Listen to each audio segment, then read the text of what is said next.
স্টিলের এই ভিডিওটাতে আমরা কানেকশন নিয়ে পড়ব, কানেকশন ফেইলিয়ার্স মেইনলি। তো কানেকশন ফেইলিয়ার হচ্ছে কিসের? স্টিলের কানেকশন ফেইলিয়ার। কোন একটা স্টিল সেকশন, সেটা বিম হোক, কলাম হোক, কিংবা একটা প্লেট হোক, তো এইগুলোর হচ্ছে ফেইলিয়ার কিভাবে হতে পারে সেই ফেইলিয়ার প্যাটার্ন নিয়ে একটু পড়বো এবং এই রিলেটেড আমরা ম্যাথ করবো। তো এখানে লেখা আছে যে types of the connection failures, যে কি কি ধরনের কানেকশন ফেলিয়ার হতে পারে। তার মধ্যে একটা হচ্ছে যে শিয়ারিং, আর একটা বিয়ারিং, আর একটা টেনশন বা টিয়ারিং এর জন্য যে ফেলিয়ার। তো শিয়ারটা হয় মেনলি হচ্ছে রিভেটস অথবা বোল্টস, মানে যে রিভেট অথবা বোল্ট দিয়ে আমার কানেকশন গুলো কানেক্টেড থাকে। যেমন একটা বিমের সাথে একটা কলাম, হয়তো একটা স্টিল কলাম একটা স্টিল বিমের সাথে হয়তো রিভেট অথবা বোল্টের মাধ্যমে আটকানো আছে, তো সেখানে হচ্ছে আমার শিয়ার অকার হতে পারে বা শিয়ার আসতে পারে।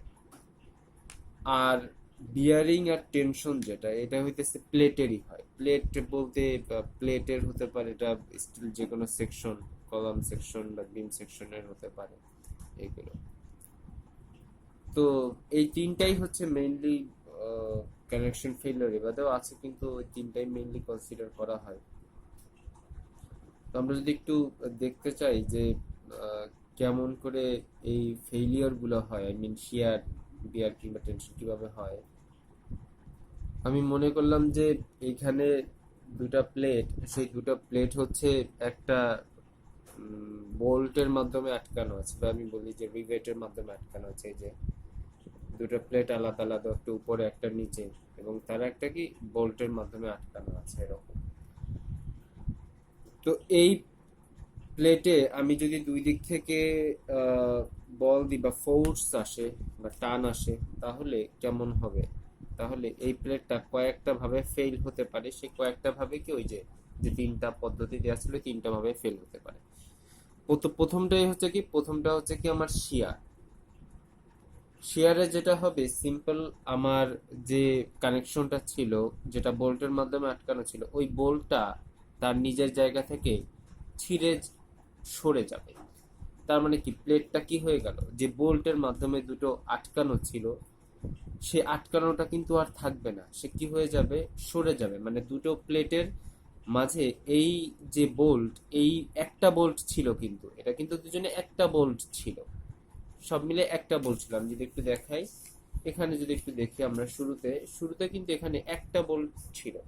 এই যে একটা বোল্ট ছিল, কিন্তু দেখা গেল কি, যখন আমি দুই পাশ থেকে এদিক থেকে টান দিলাম, আবার এদিক থেকে টান দিলাম, দুদিক থেকে টান দিলাম, তখন এই যে এই জায়গাটা হচ্ছে তারা দুজন আলাদা হয়ে গেল। তার মানে এখানে কিন্তু প্লেট কি ভাঙছে না, প্লেট কিন্তু ভাঙে নাই। কি হয়েছে, বোল্টটা ভেঙে গেছে। বোল্টটা ভেঙে যাবার কারণে কিন্তু আমার পুরো কানেকশন, সেই কানেকশনটাই নষ্ট হয়ে গেল। এখানে প্লেট ভাঙে নাই, কিন্তু বোল্টটা কি হয়েছে, ভেঙে গেছে। বোল্টটা ভেঙে কি, একটা বোল্ট ছিল, দুটো বোল্ট এই যে মাঝখান দিয়ে ভেঙে দুটো দুদিকে চলে গেছে, যে এখানে একদিকে চলে গেছে আর এটা একদিকে চলে গেছে। তার মানে এক্ষেত্রে কিন্তু আমার কানেকশনটা ফেইল হয়ে গেল। যদিও আমার প্লেট ভাঙে নাই, কিন্তু বোল্ট ভাঙার কারণে আমার বোল্ট ভাঙার কারণে আমার যে কানেকশন, সেই কানেকশনটা কিন্তু ফেল হয়ে গেল। তো এটাকে আমরা বলছি হচ্ছে শিয়ারিং ফেইলার। কেন শিয়ারিং ফেইলার বলি? শিয়ারিং ফেইলার হচ্ছে আমার প্লেনের সাথে সমান্তরালে ঘটে। আমি যদি চিন্তা করি, এই হচ্ছে আমার প্লেন, এই হচ্ছে আমার প্লেন, এই হচ্ছে আমার প্লেন, তাহলে আমার ফোর্সটাও কিন্তু এই সাথে কি সমান্তরালে ঘটতেছে। আমরা যদি এই ছবিটা একটু দেখি, এই ছবিটা হচ্ছে ওরকম। তো এখানে হচ্ছে কি, এখানে যে ফোর্স, এই ফোর্সটা কিন্তু একদম প্লেনের সাথে কি সমান্তরালে বা প্যারালালে ঘটছে, যার জন্য এটাকে বলছে কি আমরা শিয়ার। এবং এই শিয়ারের জন্যই কি, আমার যে একটা আমার যে বোল্ট ছিল, সেই বোল্টটা কি হয়ে গেল, সেই বোল্টটা হচ্ছে দুটো ভাগে ভাগ হয়ে গেল। তার মানে যেহেতু এটা প্লেনের সাথে সমান্তরালে ঘটছে, তাহলে এটাকে আমরা বলেছি শিয়ারিং। এবং কোথায় ঘটতেছে, ঘটতেছে কিন্তু আমার যে বোল্ট, সেই বোল্টের জায়গাটাতে ঘটতেছে। তার এই জন্যই বলতেছি যে আমরা শিয়ারিং অন রিভেটস অথবা বোল্টস, শিয়ারিং অন রিভেটস অথবা বোল্টস। তার মানে আমি যদি এক্ষেত্রে আমার ফেইলিয়ারের যে জায়গাটা ফেইল হয়েছে সেই ফেইলিয়ারের এরিয়াটা বের করতে চাই, তাহলে সেটা কার এরিয়া হবে? সিম্পলি যেই জায়গাটা ফেল হয়েছে। কোন জায়গাটা ফেল হয়েছে? বোল্ট অথবা রিভেট। তাহলে বোল্ট অথবা রিভেটের এরিয়াটার জায়গায় আমার কনসিডারে আসবে যখন আমরা শিয়ার ফেইলিয়ারটা বিবেচনা করব। এটা আমার ম্যাথের সময় কাজে লাগবে। আচ্ছা, এবার হচ্ছে আমি একটু বিয়ারিং ফেলিয়ারের দিকে আসি। বিয়ারিং ফেলিয়ারের ঘটনাটা কেমন ঘটে?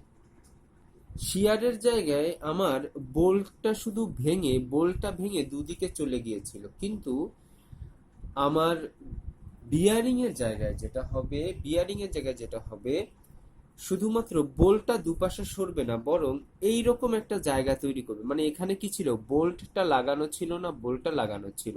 তো এই প্লেটের এই যে এই পাশে এতটুকু আর এই পাশে এতটুকু, এইখানে বোল্টটা লাগানো ছিল, আবার এই প্লেটের এখানে বোল্টটা লাগানো ছিল, এই দুই জায়গাটা ভেঙে যাবে। তার মানে প্লেটটা ভাঙতেছে। কতটুকু ভাঙতেছে? যেখানে আমার বোল্ট লাগানো ছিল ওই অতটুকু জায়গায় আমার ভাঙতেছে। প্লেটের মাঝ বরাবর কোথাও কিন্তু ভাঙতেছে না। মানে প্লেটটা যদি এরকম হয়, এই প্লেটের এরকম জায়গায় কিন্তু ভাঙতেছে না, এরকম যে মাঝ বরাবর জায়গা ভাঙতেছে না, ভাঙতেছে কোথায়? যেখানে আমার রিভেট অথবা বোল্টটা লাগানো ছিল। এক্ষেত্রে যেটা হয় যে এর আগের বার তোমার বোল্টটাই ভেঙে গেছিল, কিন্তু এবার তার কি বোল্টটা ভেঙে কেমন হয়েছিল? আমি যদি একটু দেখি যে বোল্টটা ভেঙে আমার দুদিকে চলে গেছে, কিন্তু এবার কিন্তু আর বোল্টটা ভাঙে না, ভাঙছে কি? প্লেটটা। কোথায় ভাঙছে? যেখানে হচ্ছে রিবেট লাগানো ছিল। কতটুকু ভাঙছে? যতটুকু জায়গায় আমার রিবেটটা ছিল। তারপরে আমি যদি দেখি এই যে এতটুকু জায়গায় হচ্ছে আমার ভেঙে গেছে। অথবা এই ক্ষেত্রে যদি একটু দেখাই, এই পাশে হচ্ছে আমার এই দুইটা জায়গায় যদি আমি মিলাইতাম তাহলে আমার বোল্টটা জোড়া লেগে যেত, কিন্তু কি এক জায়গায় বোল্টটা ছিল, বোল্টটা হচ্ছে কি হয়তো এখানে আমার এর সাথে এই পাশের সাথে হয়তো আমার বোল্টটা কি এখানে চলে আসছে, আর ওই পাশটা কি হয়ে গেছে? ফাঁকা হয়ে গেছে। তার মানে এবার ভাঙছে কি? আমি আবারও বলতেছি, এবার ভাঙছে হচ্ছে আমার প্লেটটা। কোন জায়গায় ভাঙছে? যেখানে বোল্ট লাগানো ছিল। কতটুকু ভাঙছে? যতটুকু বোল্টের জায়গাটা ছিল অতটুকু ভাঙছে। তার মানে এক্ষেত্রে যে এরিয়া, সেই এরিয়াটা কি হবে? আমি যদি একটু চিন্তা করি, এতটুকু জায়গা তো ভাঙছে, তার মানে এরিয়াটাও কতটুকু হবে? অতটুকুই হবে। তাহলে এতটুকু কি আমি যদি একটু চিন্তা করি, এটা তো একটু একটু কার্ভ হয়ে আছে, কিন্তু আমরা যদি একটা সরল রেখার মতো চিন্তা করি তাহলে জিনিসটা কিন্তু অনেকটা এই যে এরকম, ঠিক আছে? এটা একটু কার্ভ হয়ে আছে, এই যে এরকম কার্ভ হয়ে আছে হয়তো একটু, কিন্তু আমার জিনিসটা কিন্তু মেনলি হচ্ছে একটু এরকম, এই যে এরকম একটা জায়গা। তাহলে এটা কি? এটা হইতেছে, আমরা যদি একটু বলি, এটা হইতেছে কি আমার থিকনেস, এটা কি আমার থিকনেস। আর এইটুক কিন্তু আমার বোল্টের কি বলুন তো, এইটুক কিন্তু আমার বোল্টের ডায়ামিটার। তার মানে আমি বলতে পারি যে এক্ষেত্রে আমার এরিয়াটা হবে থিকনেস। কার থিকনেস? প্লেটের থিকনেস। থিকনেসটা কতটুকু? এই যে এখান থেকে এই যে এতটুকু হচ্ছে থিকনেস। আমি এইভাবে দেখাইছি, এটা একটু কার্ভ আকারে আছে, আমি একটু আহ, সুন্দরভাবে দেখাইছি, মানে একটু সহজভাবে দেখাইছি, যে মনে করলাম যেটা একটা আয়তক্ষেত্র। যেহেতু ছোট কার্ভটা কি ছোট, তার মানে ওটুকু জায়গা আমরা আয়তক্ষেত্র হিসেবে চিন্তা করতেছি। তো যার এই যে দৈর্ঘ্যটা হচ্ছে মেনলি প্লেটের যে থিকনেস, সেই প্লেটের থিকনেসটা ইনটু এর যে এতটুকু অংশ, এটা হইতেছে মেনলি কি আমার এটুকু কি এইটুকু হচ্ছে মেনলি কি আমার এটুকু হচ্ছে আমার প্লেটের, আমরা কি ধরতে পারি, এটুকু হচ্ছে আমার প্লেটের ডায়ামিটার। এই যে এখান থেকে এই যে এতটুকু আমার প্লেটের ডায়ামিটার আমরা ধরতে পারি। তাহলে থিকনেস কিসের? প্লেটের। ডায়ামিটার কিসের? বোল্টের। ঠিক আছে, যেহেতু আমার যেখানে প্লেটটা ভাঙছে ওখানে আমার বোল্টটা ছিল, তাহলে বোল্ট আমার যতটুকু জায়গা জুড়ে ছিল ওইটুকুই আমার হিসাবে আসবে। তো ওইটুকু হিসাবে আনার জন্য আমি কি ডায়ামিটার অফ দ্য বোল্ট দিলাম, যেহেতু ভাঙছে আমার plate, thickness of the plate দিলাম। এই দুইটাকে গুণ করলে যেটা পাবো সেটা হচ্ছে আমার bearing area of the plate, মানে যেখানে আমার বিয়ারিং এর জন্য জায়গাটা ভেঙে গেছে। বোঝা গেছে বিষয়টা? আছে। তাহলে একটু বলি, এক্ষেত্রে কিন্তু আমার বোল্ট ছিঁড়ে যায়নি, ভেঙে গেছে কোনটা? প্লেটটা। কোথায় ভাঙছে? আমার যেখানে হচ্ছে বোল্টটা লাগাচ্ছিল। আর এর আগেরবার শিয়ারিং এ কি হয়েছিল? শিয়ারিং এ কিন্তু আমার বোল্টটাই ভেঙে গেছিল, আমার হচ্ছে বোল্টটাই ভেঙে গেছিল। এই যে এখানে বোল্টটা ভেঙে দুই দিকে চলে গেছে। এবার হচ্ছে শেষে আমার যেটা আসে সেটা হচ্ছে আমার টেনশনের জন্য। তো টেনশনের জন্য যেটা হবে, এর আগে আমি বলতেছিলাম বারবার যে আমার কিন্তু এই মাঝ বরাবর প্লেটটা কোথাও ভেঙে যায়নি, কিন্তু টেনশন ফেলে যেটা হবে, টেনশন হবে হচ্ছে আমার, টেনশন কিন্তু হবে হচ্ছে আমার প্লেটের, একটু বলি টেনশন হবে বা টিয়ারিং যেটা, সেটা হবে আমার প্লেটের। এবং সেটা কতটুকু হবে সেটা হইতেছে, দেখি একটু আমরা, এই যে আমি মনে করলাম যে এরকম প্লেটটা ছিল, তো প্লেটটার এদিকে একটা ফোর্স আসতে ছিল, তাই না, এদিকে একটা মনে করলাম ফোর্স, আর ওদিকে আর একটা ফোর্স ছিল, ঠিক আছে। তো এই ফোর্স থাকার কারণে কি হয়েছে, ফোর্স থাকার কারণে হচ্ছে দুইটা প্লেট, মানে দুই দিকে সে বল পাচ্ছে, এবং মাঝখান থেকে প্লেট ম্যাটেরিয়ালটা কোথাও থেকে আমার কি ছিঁড়ে গেল। তো এই হচ্ছে আমার সেই যে এই জায়গাটাতে হচ্ছে আমার ছিঁড়ে গেল, এবং তার জন্য যে এইটা যে কারণে হবে সেটাকে আমরা বলতেছি হচ্ছে টেনশন ফেলিয়ার। তার মানে এর আগের যেটা ওটাও কিন্তু কানেকশন ফেল হয়েছে, কোথায়, এই যে বোল্টের জায়গাটা ভেঙে যাবার কারণে। তার আগের বার হইতেছে যে আমার বোল্টটাই ভেঙে গেছে, তাতেও কিন্তু আমার কানেকশন কি ফেল, কারণ দুটো প্লেট আলাদা হয়ে গেছে। আর এবারেও আমার এই যে টেনশনের জন্য কি হয়েছে, আমার একদম প্লেটের মাঝখান থেকেই ভেঙে গেছে। এবারেও কিন্তু আমার কানেকশন ফেলের কারণ কি, প্লেট কি হয়ে গেছে, আলাদা হয়ে গেছে। তো এবারের জন্য এরিয়াটা কতটুকু হবে, এই যে সিম্পলি এই যে এই জায়গাটা, যে জায়গাটা হচ্ছে ভেঙে গেছে, এই যে এই জায়গাটা, তার মানে এইটুকু কি আমার depth of the plate into কি আমার থিকনেস অফ দ্য প্লেট, এবং এখানে লিখছি যে thickness into depth of the plate হচ্ছে আমার এবারের হবে এরিয়া। তো এই তিনটে এরিয়া খুব ভালো, আমি তিনটে এরিয়ার বোঝানোর জন্যই মেনলি আমি এইগুলো আলোচনা করলাম। তাহলে প্রথমটা কি, প্রথমটা যখন আমি আরেকবার আসি, প্রথমটা যখন আসছি তখন হচ্ছে শিয়ারিং এর জন্য কি হবে, আমার শুধুমাত্র রিভেটের বা বোল্টের এরিয়াটা। বিয়ারিং এর জন্য কি হবে, বিয়ারিং এর জন্য হবে হইতেছে thickness into diameter of the rivet, কার থিকনেস, প্লেটের thickness into diameter of the rivet. আর শেষে আমার টেনশনের জন্য যে ফেলিয়ার হবে, টেনশনের জন্য আমার যে ফেলিয়ার হবে সেটা হচ্ছে কি, সেটা হবে হচ্ছে thickness of the plate into depth of the plate. এক্ষেত্রে কিন্তু আমার কোনো বোল্টই আসবে না, বোল্ট যেহেতু এখানে নাই, তার মানে সবই প্লেট থিকনেস, মানে এরিয়াটা পুরোটাই হবে হচ্ছে আমার প্লেটের, এবং সেটা হচ্ছে thickness of the plate into depth of the plate. তাহলে এই তিনটা এরিয়ার কথা খুব ভালোভাবে বুঝতে হবে। তাহলে এই তিনটে এরিয়া দিয়ে আমরা আসলে কি করব, সেটাই দেখানোর বিষয় যে আসলে এই তিনটে এরিয়া দিয়ে আমরা কি করব। তার জন্য আমাকে কিছু ডাটা মুখস্থ করা লাগবে। আমরা আমরা এই তিনটে এরিয়া দিয়ে মেনলি এই তিন ভাবে তো একটা কানেকশন ফেইল হতে পারে, তিন ভাবে একটা কানেকশন ফেইল হতে পারে। তো আমরা এই তিন ধরনের ফেইলিয়ারের অ্যাগেইনস্টে আমার প্লেটের স্ট্রেংথ বা শক্তি কতটুকু সেটা আমরা জানতে চাচ্ছি। মানে আমি জানতে চাচ্ছি যে আমার যে প্লেট বা আমার যে কানেকশন, সেই কানেকশনটা শিয়ার কতটুকু নিতে পারবে, মানে কতটুকু শিয়ার নিতে পারবে, মানে কতটুকু পর্যন্ত লোড আসলে আমার যে রিভেট বা বোল্ট, সেই বোল্টটা ভেঙে যাবে না। যেহেতু শিয়ারটা হচ্ছে বোল্ট ভেঙে যাওয়া, তার মানে আমার বোল্ট বা রিভেটটা ভাঙবে না, সেই না ভাঙা পর্যন্ত আমার কতটুকু লোড সে নিতে পারবে। আমি মনে করলাম যে কখনো কখনো সে 200 কিলো নিউটন লোডে কি, বা 200 নিউটন লোডে হচ্ছে সে কি ভেঙে যেতে পারে। তার মানে ওই 200 নিউটন লোডই হচ্ছে আমার কি অ্যালাবল শিয়ার স্ট্রেংথ, মানে যতটুকু আমি শিয়ার দিতে পারবো। তার মানে 210 দিলে কি হয়ে যাবে, 210 দিলে যেটা হবে, হয়তো আমার প্লেট ভাঙবে না, কিংবা প্লেটটা একদমই ভাঙবে না, কিন্তু কি আমার বোল্টটা ভেঙে যাবে, তার মানে কি কানেকশন লস্ট। আচ্ছা, তো সেটা আমরা বলতেছি যে একটা স্টিল, একটা আইডিয়াল স্টিল সে হইতেছে, তার জন্য যে শিয়ার, শ্যালেবল শিয়ার হচ্ছে কত, 100 MPa। তো এমপিএ আমরা মানে কি জানি, নিউটন পার মিলিমিটার স্কোয়ার। তাহলে 100 নিউটন পার মিলিমিটার স্কোয়ার, তার মানে হচ্ছে কি যে একটা স্টিল সেকশন, সেই স্টিল সেকশনের প্রত্যেক মিলিমিটার স্কোয়ার জায়গায় 100 নিউটন লোড নিতে পারে। তার মানে আমরা যদি টোটাল এরিয়াটা জানি, এরিয়াটা নিশ্চয়ই আমরা কোনো মিলিমিটার স্কোয়ার বা মিটার স্কোয়ার বা ইঞ্চ স্কোয়ার এভাবে বের করে থাকি। তাহলে আমি যদি একটু বলি যে তাহলে কেমন হবে, আমি বললাম যে এখানে আমরা বললাম যে 100 নিউটন ডিভাইডেড বাই হচ্ছে মিলিমিটার স্কোয়ার, এত কি 100 নিউটন বাই মিলিমিটার স্কোয়ারটা হচ্ছে আমার শিয়ারের জন্য সে কতটুকু লোড নিতে পারে। কিন্তু আমি কি পাবো, কিন্তু আমি মনে করলাম যে আমার এরিয়া, কিন্তু আমি মনে করলাম যে আমার এরিয়া হচ্ছে, এরিয়াটা অবশ্যই কিসের হবে, যেহেতু শিয়ার তার মানে এরিয়াটা হবে হচ্ছে আমার রিভেট অথবা বোল্টের। তাই আমি মনে করলাম যে এরিয়াটা হচ্ছে আমার 22 মিলিমিটার স্কোয়ার। সে তাহলে কি হয়ে গেল, এই মিলিমিটার মিলিমিটার স্কোয়ার কেটে গেলে কি 2200 নিউটন। তার মানে কিন্তু আমার যে কানেকশন, সেই কানেকশনে 2200 নিউটন শিয়ার নিতে পারবে, মানে 2200 নিউটন পর্যন্ত লোড দিলেও আমার যে বোল্ট, সেই বোল্টটা ভেঙে যাবে। তার মানে আমার আচ্ছা এখন কথা হচ্ছে এই 100টা আমার কি মুখস্থ থাকবে, তাহলে আমি বের করব কি কষ্ট করে, বের করব হচ্ছে এই যে আমার সেই এরিয়াটা। ঠিক আছে, এই জন্যই কিন্তু এতক্ষণ ধরে এই যে এরিয়া পড়াচ্ছে।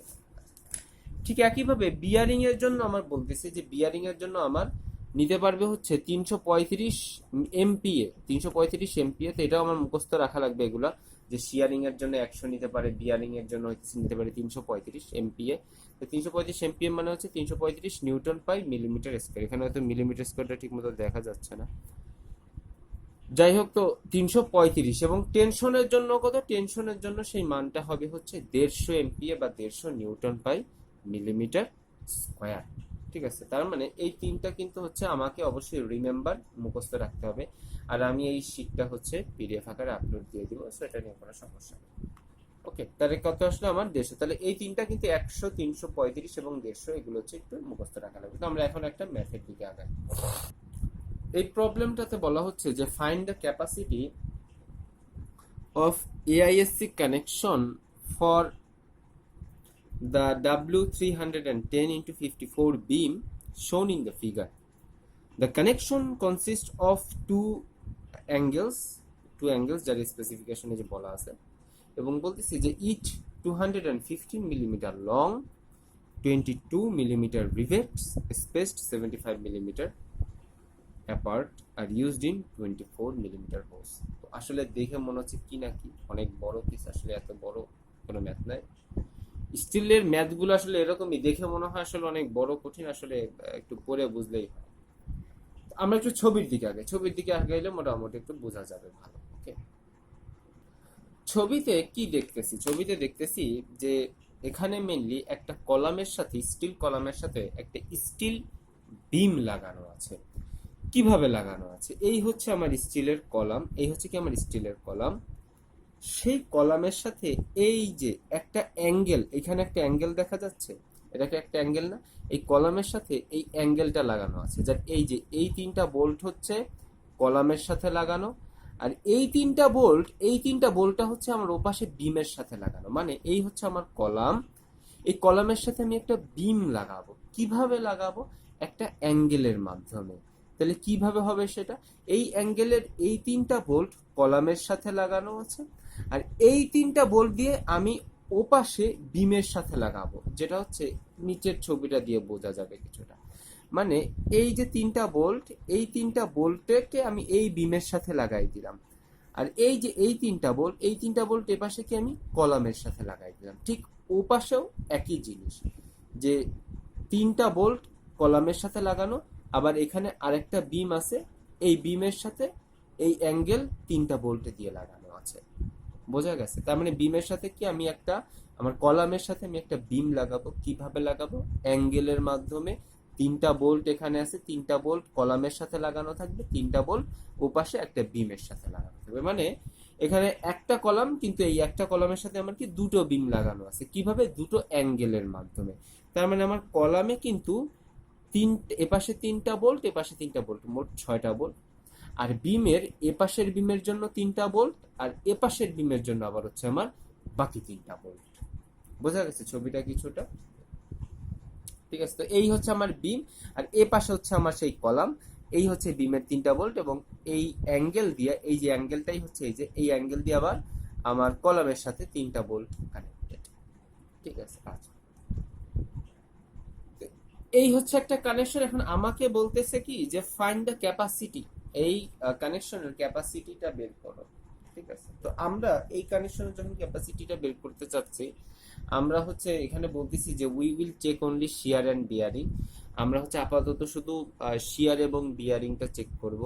টেনশন যেটা, সেটা চেক করবো না, সেটা হচ্ছে আমরা পরের আরেকটা ম্যাথে আবার টেনশনটা করবো। টেনশনটা আসলে একটু বেশ বড় একটা পার্ট, তো আমরা ওটা হইতেছে পরের নেক্সট ম্যাথে আমরা করবো, আর একটা ভিডিও আছে। তো এখানে আমরা শুধু শিয়ার অ্যান্ড বিয়ারিং চেক করবো। একটু খেয়াল রাখতে হবে, শিয়ারিং এর ক্ষেত্রে শুধুমাত্র এরিয়া, কার এরিয়া আসবে, আসবে হচ্ছে বোল্টের এরিয়া। তো একটু বলি যে এখানে আমার বোল্ট কয়টা আছে। আমি যদি দেখি যে আমার এই এটা তো আমার অ্যাঙ্গেল, এখানে আমার মোট 6টা হচ্ছে বোল্ট আছে। কোথায়, এই অ্যাঙ্গেল। আমরা শুধু একটা পাশ বিবেচনা করি, একটা পাশ বিবেচনা করতেছি। ঠিক আছে, তো আমরা যদি শুরুতে শিয়ারিংটা একটু দেখতে চাই, তাহলে শিয়ারিং এর জন্য এরিয়াটা কত হবে? বোল্টের এরিয়া কয়টা বোল্ট আছে? 6টা, তার মানে 6 ইন্টু বোল্টের এরিয়া। এবং আমার বোল্ট বা রিভেট যেটা, তার ডায়ামিটার কত দেয়া আছে? ডায়ামিটার দেয়া হচ্ছে এই যে 22 মিলিমিটার ডায়ামিটার দেয়া আছে। যারা হচ্ছে 75 মিলিমিটার স্পেসেস, তার মানে এখান থেকে এই বোল্টের দূরত্ব 75, এখান থেকে এই বোল্টের দূরত্ব 75। যদিও এইগুলো ডাটাগুলো আমার দরকার নাই, এই যে 200 কই গেল 215 মিলিমিটার লং, এই ডায়াগ্রামগুলো আমার দরকার নেই। আমার শুধু দরকার হচ্ছে যে আমার বোল্টের ডায়ামিটারটা কত, সেটা হচ্ছে 22 মিলিমিটার রিভেটস। এখানে তো বোল্ট না, রিভেটের মাধ্যমে লাগানো আছে। তাহলে মানে এরিয়া কত? এরিয়াটা হচ্ছে আমার π/4 ইন্টু 22 স্কোয়ার। কারণ কি আমরা জানি যে বোল্টের 22-এর এরিয়াটা হচ্ছে এরকমই। তো আমি শুরুতে এই সাইডে একটু আসি, এই হচ্ছে আমার শিয়ার। আমরা শিয়ারটা শুরুতে আমি শুরুতে শিয়ার করে ফেলতেছি, তাই কিন্তু ম্যাথে হইতেছে আবার একটু বিয়ারিংটা আগে লেখা আছে। তাহলে কি আমার একটা বোল্টের এরিয়া হচ্ছে π/4 ইন্টু 22 স্কোয়ার, কত? 380 মিলিমিটার স্কোয়ার আসে। তাহলে আমার মোট বোল্ট আছে কয়টা? মোট বোল্ট আছে কয়টা? আমার 6টা। তাহলে আমি এই পাশে একটু আমি এখানে দেখাই নাই, যদি আমি লিখে দিতে পারি যে টোটাল এরিয়া, সে টোটাল এরিয়াটা আমার কত? টোটাল এরিয়াটা হচ্ছে আমার 6 ইন্টু 380 মিলিমিটার স্কোয়ার, যেহেতু আমার 6টা বোল্ট আছে, তাই না? আচ্ছা, তাহলে অ্যালাউবল ফোর্স কত? আমি জানি শিয়ারিং এর জন্য 100 নিউটন পাই মিলিমিটার স্কোয়ার। কত? 100 নিউটন ডিভাইডেড বাই কত? আমার মিলিমিটার স্কোয়ার। তাহলে আমার মোট কত? 6 একটার কত?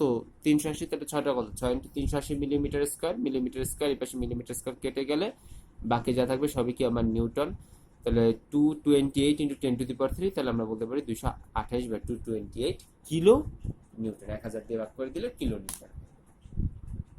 তাহলে এটা কিসে? এটা কিন্তু আমার শিয়ারের জন্য যেটা আসে। এবার আমরা বিয়ারিং এর জন্য আসি। বিয়ারিং এর জন্য যেটা হবে, আমার কনসিডার করতে হবে প্লেটকে। তাহলে প্লেটের thickness into diameter of the rivet. কিন্তু একটু খেয়াল করে দেখি যে প্লেটটা কিভাবে, এইখানের 3টা বোল্ট, এই 3টা বোল্ট কিন্তু বিম প্লেটের সাথে কানেক্টেড, আর এপাশের 3টা বোল্ট, সেই 3টা বোল্ট কিন্তু আবার কলাম সেকশনের সাথে কানেক্টেড। বোঝা গেছে? তার মানে এপাশের 3টা বোল্টের জন্য প্লেটটা হচ্ছে আমার বিম, এপাশের 3টা বোল্টের জন্য কিন্তু আমার প্লেটটা হচ্ছে কলাম। তার মানে আমার যখন আমি এই 3টা নিয়ে কাজ করব, আমাকে তখন কিন্তু কলামের বিয়ারিং হিসাব করতে হবে, আর এই 3টা নিয়ে কাজ করব তখন কিন্তু আমাকে বিমের বিয়ারিংটা হিসাব করতে হবে। তাহলে আমরা শুরুতে বিমের বিয়ারিংটা একটু হিসাব করে আসি। এই হচ্ছে বিমের বিয়ারিং। তাহলে একটু দেখি যে বিম কয়টার সাথে কানেক্টেড, কয়টা বোল্টের সাথে কানেক্টেড? 3টা। এই যেগুলো হচ্ছে কালো দিয়ে দেখানো, এই 3টা বোল্টের সাথে কি আমার এই যে বিম কানেক্টেড। তো আমার এরিয়া কি? এরিয়া হচ্ছে থিকনেস, কার থিকনেস? বিমের thickness into diameter of the rivet. তাহলে আমার এখানে বিমের যে স্পেসিফিকেশন, সেই বিমের স্পেসিফিকেশনটা কত? W310 into 54। তাহলে এই ডাব্লিউ সেকশনটা আমরা হচ্ছে চার্ট থেকে দেখব যে তার থিকনেসটা কত। তো যদি আমরা চার্ট থেকে দেখি, চার্ট থেকে দেখানো আমি শিখাইছি, একটু দেখবেন, নিজেরাই দেখতে পারেন, আমি তো দিয়ে দিছি হয়তো। তো তার থিকনেসটা হবে হচ্ছে কত? তার থিকনেসটা হবে হচ্ছে 7.75 মিলিমিটার। এই যেখানে লিখছি ফর W310, ওটা আসলে 310 হবে, আমি ভুলে 130 লিখে ফেলছি। 310 ইন্টু 54 যে বিম, তার জন্য আমার থিকনেসটা হচ্ছে 7.75 মিলিমিটার। তাহলে এই হচ্ছে আমার thickness into diameter of the rivet হচ্ছে আমার 22, যেহেতু 3টা ভোল্ট তার মানে কত? 3। আচ্ছা, তাহলে এই হচ্ছে আমার এরিয়া। এরিয়াটা হবে এখানে মিটার স্কোয়ার আমি লিখছি, এটা হবে আসলে মিলিমিটার স্কোয়ার ইন্টু কি আমার 335। আমি জানি যে বিয়ারিং এর জন্য আমার এরিয়াটা হচ্ছে 335 নিউটন বাই মিলিমিটার স্কোয়ার। তাহলে মিলিমিটার স্কোয়ার যদি কেটে যায়, আমার মানটা আসতেছে 171 ইন্টু 10⁻3, বা আমরা বলতে পারি 1000 দিয়ে ভাগ করলে 171 কিলো নিউটন। তাহলে এটা আমরা কি বললাম? Bearing of the rivets, sorry bearing rivets and beam. Actually bearing rivets না, তো বিয়ারিং ফোর্স ধরা যেতে পারে। বিয়ারিং ফোর্স মানে সে কতটুকু বিয়ারিং ফোর্স নিতে পারে। আচ্ছা, তাহলে এবার আমরা কি বিমটা পড়লাম, বিমটা পরে এবার হচ্ছে আমরা কোথায় আসবো, বিমের পরে আমরা আসবো হচ্ছে কলামে। একটু যদি খেয়াল করে দেখি, কলামে আসলে আমাকে কলামের থিকনেস লাগবে ইনটু আমার যে বোল্ট, সেই বোল্ট বা রিভেটের ডায়ামিটার লাগবে, এই তোমার এরিয়া। কিন্তু একটু খেয়াল করে দেখেন এই কলামটাতে কয়টা বোল্ট কানেক্টেড, এপাশে তিনটা, একটা কলামেই আবার এপাশে তিনটা, মোট কয়টা, ছয়টা বোল্ট বা রিভেট কানেক্টেড। কিন্তু বিমের ক্ষেত্রে কিন্তু দুটো বিম ছিল, এই পাশে একটা বিম, এ পাশে একটা বিম, এই পাশের বিমে তিনটা, এই পাশের বিমে তিনটা, আমি তো একটা বিমই হিসাব করবো, তাই না?